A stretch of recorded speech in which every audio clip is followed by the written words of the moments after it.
A gente vai estar fazendo um trabalho agora com uma ferramenta chamada apometria, que a gente vai utilizar uma média sensitiva para fazer a captação psíquica de todo o universo dessa paciente que nos procurou. Apresenta alguns problemas, dificuldade muito grande com relacionamento amoroso, vem de relacionamento abusivo e também está com muita dificuldade emocional e financeira, dentre outros aspectos. A gente não se atém muito ao que é contado pelo paciente, logicamente a gente leva em consideração, mas leva muito mais em consideração o que a sensitiva vai trazer para a gente, fazendo a leitura do campo dela. Então vamos lá. Então, no primeiro momento eu percebo duas personalidades no campo dela em conflito.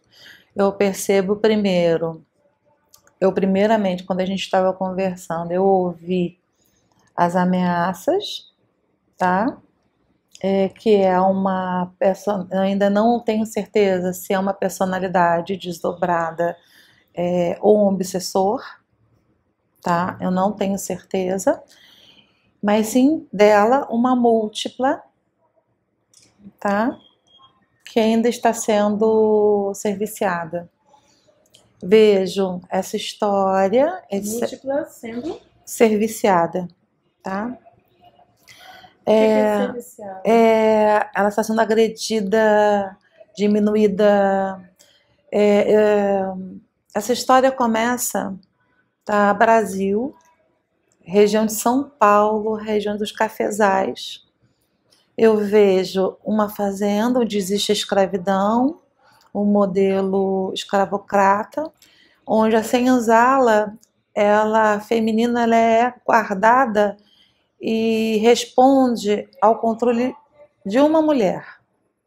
Ela tem filhas pequenas nessa época e ela traz para dentro de casa crianças para fazer o serviço doméstico. Essa mulher, ela está encarnada, tá? E é uma múltipla personalidade dela de outra vida. E é uma pessoa próxima a ela. A criança ou A criança é a paciente. Tá. Que ela é uma criança que deve ter 5 anos, negra, escrava,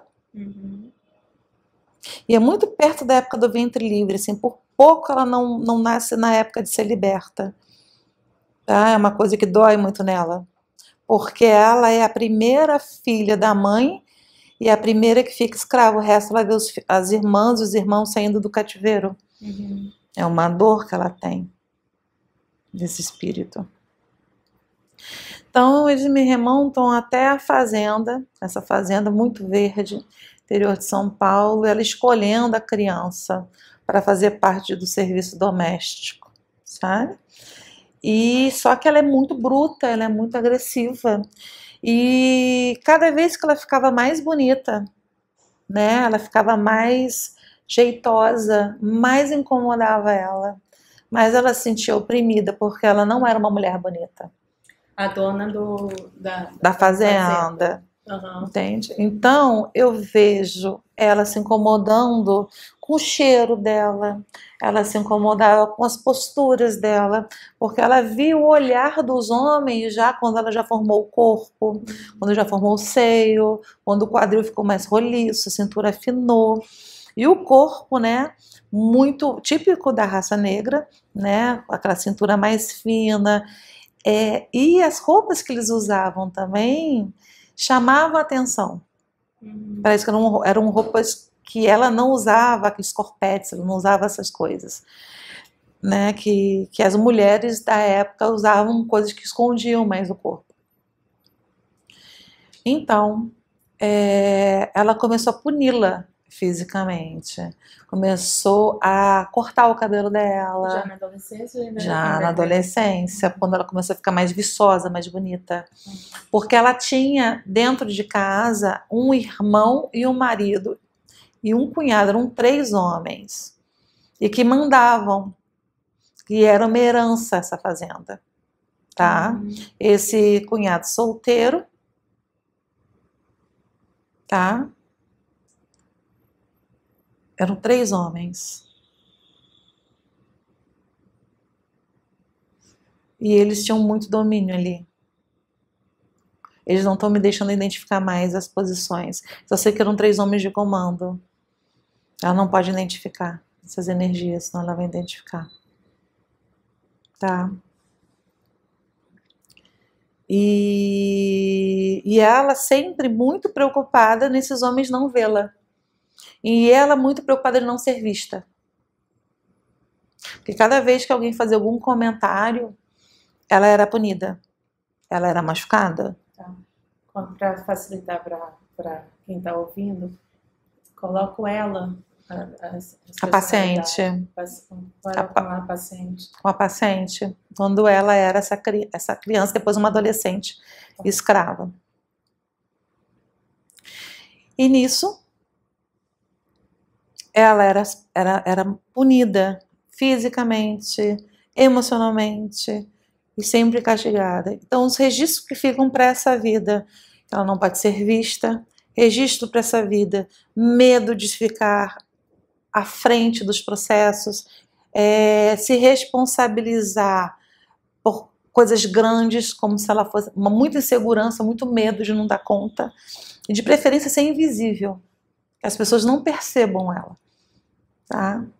O registro que fica para essa vida é ser aceita, ser amada, ser cuidada, tentar agradar, permitir que o outro a use, permitir que o outro diga o que pensa, ela se cala, ela não responde, ela acha que tudo que é dito é verdadeiro, porque na verdade o que ressoa no campo dela é uma escrava impotente, que se sente daquela forma ainda. Então, no plano, uma alta frequência, existe no campo dela essa mulher hoje batendo e espancando ela. Esse é onde ela está presa. Essa mulher que é a dona, da fazenda, que está no campo dela hoje. Isso. Reforçando essas características. Então, ela não pode levantar o rosto que ela apanha, ela não pode falar o que ela pensa que ela apanha. E eu escuto ela falar, né? A dona do engenho, você não é nada, entendeu? O teu cheiro me incomoda, a tua pele me incomoda. Entende? Quem você pensa quem é? Você acha que você tem direito a algo, você tem direito a nada. Você não é nada. E isso ressoa de uma forma muito negativa no campo dela hoje, nessa vida. De autoestima, de autoimagem, sensação de competência. E existe essa voz sempre manipulando ela. E nisso ela não consegue se organizar aqui. Nisso ela não tem clareza aqui. E há muita prostração e muito cansaço. E ela deve ter dor no corpo também. Sim. Que ela acha que é uma fibromialgia, que ela acha que é uma dor muscular, que ela sempre tenta achar motivos. Ela cita no que a gente trouxe dela uma dor de cabeça. Ela sente dor e deve ter dor pelo corpo também. Depois a gente pergunta a ela. E pelo jeito que ela é espancada, dificilmente ela não vai ter essas dores que migram pelo corpo. Não precisa ser uma coisa só. Um dia dói um pé, amanhã dói umas costas, amanhã dói a mão. Algo desse estilo. Eles não querem trabalhar o desencarne dela, que foi uma coisa muito forte. Eles trazem aqui as 2 personalidades, né? Sim. Algoz e a menina. Eles estão de frente para mim, sérias, assistindo essa tela mental que eu estou vendo, né? Com essas projeções mentais que a gente bota como se fossem telas, filmes, e elas assistem junto. Mas é estranho, porque é como se elas estivessem revivendo isso de uma forma diferente. Como assim? Porque elas veem todas as dimensões ao mesmo tempo. Então essa menina vê que ela nunca esteve sozinha, ela vê os mentores perto, Essa mulher botaram ela antes ainda, quando ela era criança. A rejeição, como ela foi tratada, como ela foi manipulada para ser uma esposa perfeita e seguir os critérios e desejos do marido. Ela ficou muito tempo dentro de um colégio de freira sendo moldada. Então isso trouxe a dor e ela entendeu quem ela se tornou e ela não gostou de quem ela se tornou. E transferindo para a criança. Sim, que tudo naquilo era a dor dela. É como se ela conseguisse se abrir e se ver como uma flor. Pela primeira vez ela consegue se ver criança. Se ver modelada, ver o que ela acreditava. E é engraçado porque essa dona de Gen, quando criança, é muito interessante porque ela tinha uma ama de leite negra que ela amava o cheiro dela.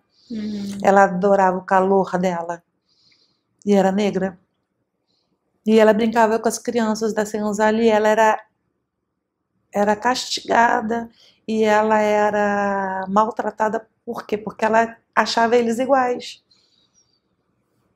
E ela chora muito, como se ela conseguisse voltar ao tempo e voltar a ser essa pessoa boa por alguns momentos. Ela diz, eu quero voltar a ser isso.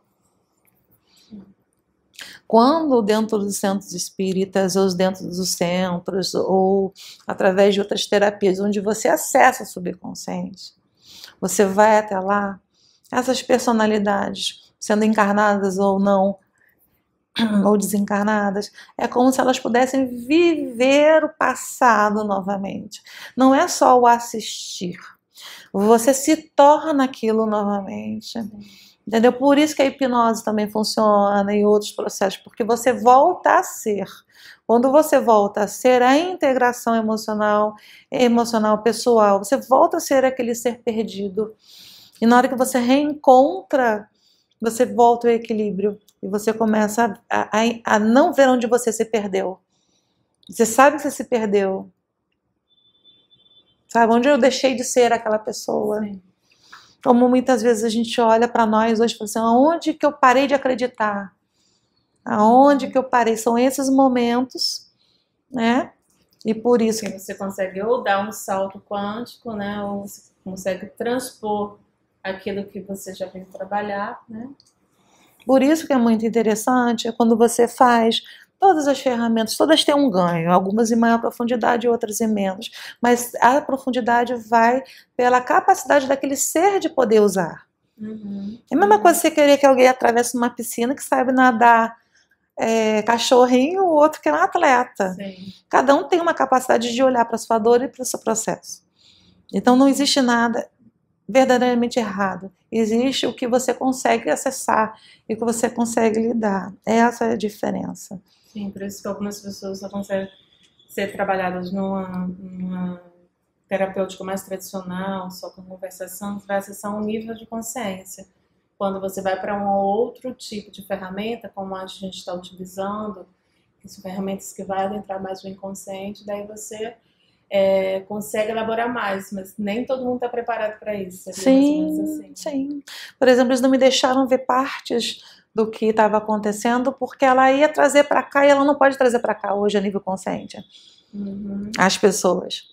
Nem o que se falava, nem o que se sentia ainda, porque ela ainda está como se fosse uma camada de gelo, de equilíbrio. Ela precisa ter mais solidez psíquica, porque ela está no meio de uma tormenta, ela está com dor, ela está confusa, ela está inquieta. Entendeu? Então, para que você vai mexer mais nisso agora? Você primeiro tem que tirá-la, né? Eu vejo essas duas personalidades se perdoando, né?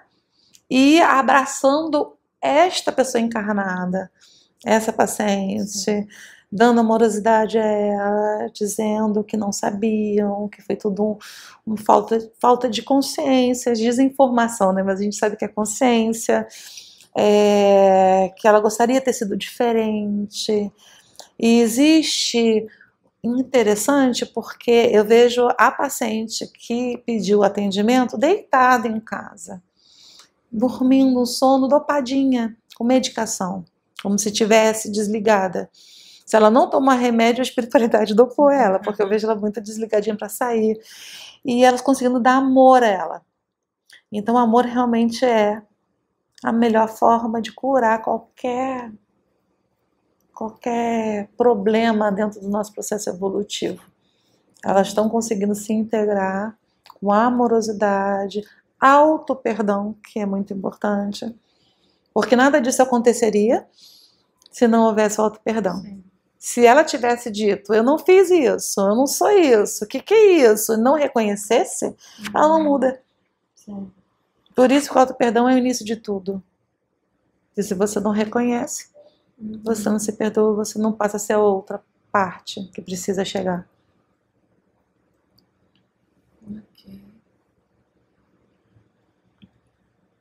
Alguma coisa?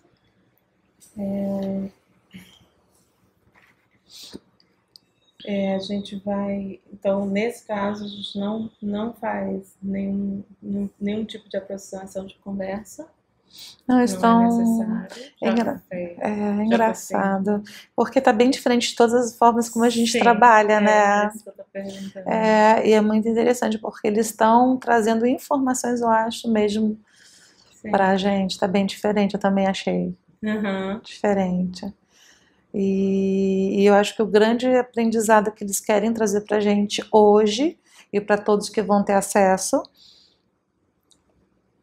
o desligamento começa sempre por nós, o reconhecimento, o auto-perdão e a liberação do outro. Liberar o outro. E entender que todos têm um processo individual, as ferramentas todas, aquela que disser para sua alma, para você, nossa, essa que me completa é a boa. Sim. Acho que é isso que eles queriam dizer. Eu vejo ela muito calminha, muito tranquila. Seria bom a gente estar em contato com ela depois, saber nesse horário o que estava acontecendo. Eu sinto uma paz, uma suavidade muito grande agora. Muito grande, como se tivesse resolvido.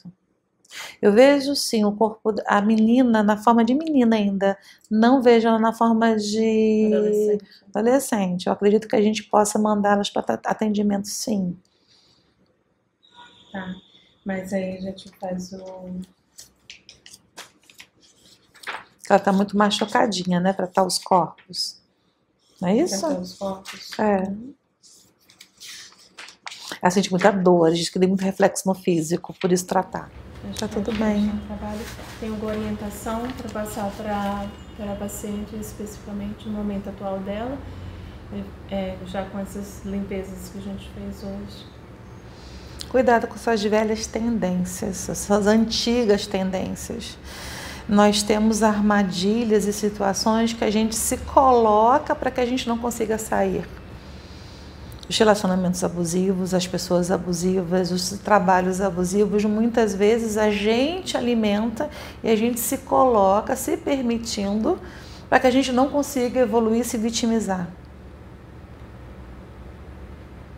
Então, se preocupar e não cair nas mesmas armadilhas, se colocar nas mesmas situações, que você acaba ativando outras situações similares e cada vez fica mais difícil de sair.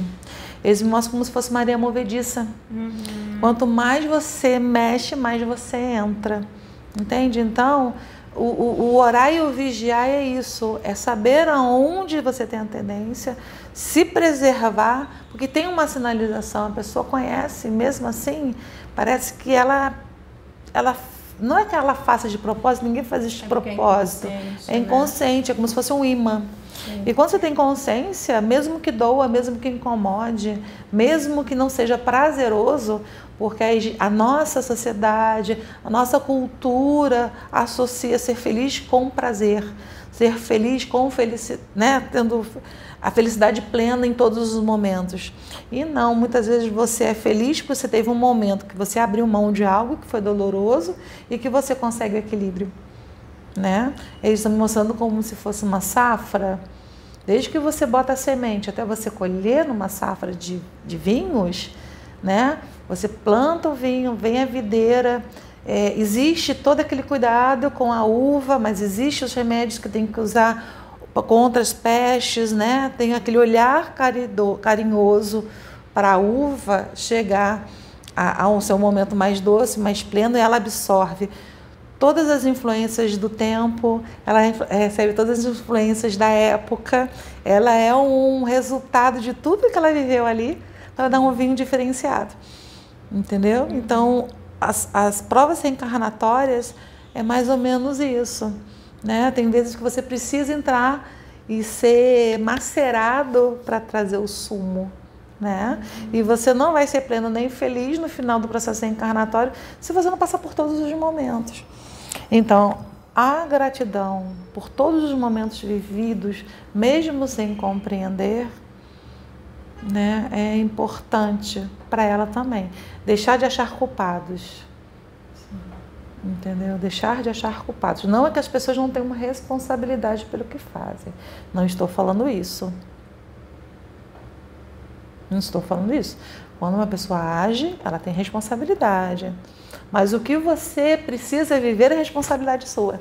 Sim. Essa é a diferença. Se você não precisasse viver, não aconteceria. Algum ganho você teve. Pena que teve um agente motivador de uma forma negativa. E muitas vezes a pessoa talvez não tenha nem consciência do que fez e talvez não tenha nem a responsabilidade que a gente acha que ela tem. O importante é a gente entender o nosso processo, o nosso caminhar e entender que a responsabilidade é individual e não querer compartilhar os insucessos, porque os sucessos a gente não quer compartilhar com ninguém, mas o insucesso e a dor a gente tem mania de dividir o fardo. Então, entender que também é nosso, tá? Então é isso, a gente agradece a espiritualidade que esteve trabalhando conosco nesse momento, agradece a oportunidade de estar trabalhando esse caso. Assim seja. Gratidão. E sempre é muito aprendizado. Hoje a gente teve uma elaboração diferente, é sempre diferente. Cada momento que a gente entra para trabalhar uma consciência, a gente vê que a espiritualidade trabalha de maneira diferente. O que for adequado para aquele momento a gente traz, a gente é apenas um instrumento. A gente agradece aqui o compartilhamento desse trabalho, espero que vocês tenham gostado. Se quiser mandar dúvidas para a gente, pode mandar através desse canal, eu vou botar aqui embaixo. E a gente aguarda vocês numa próxima oportunidade. Até mais. Até mais. Gratidão.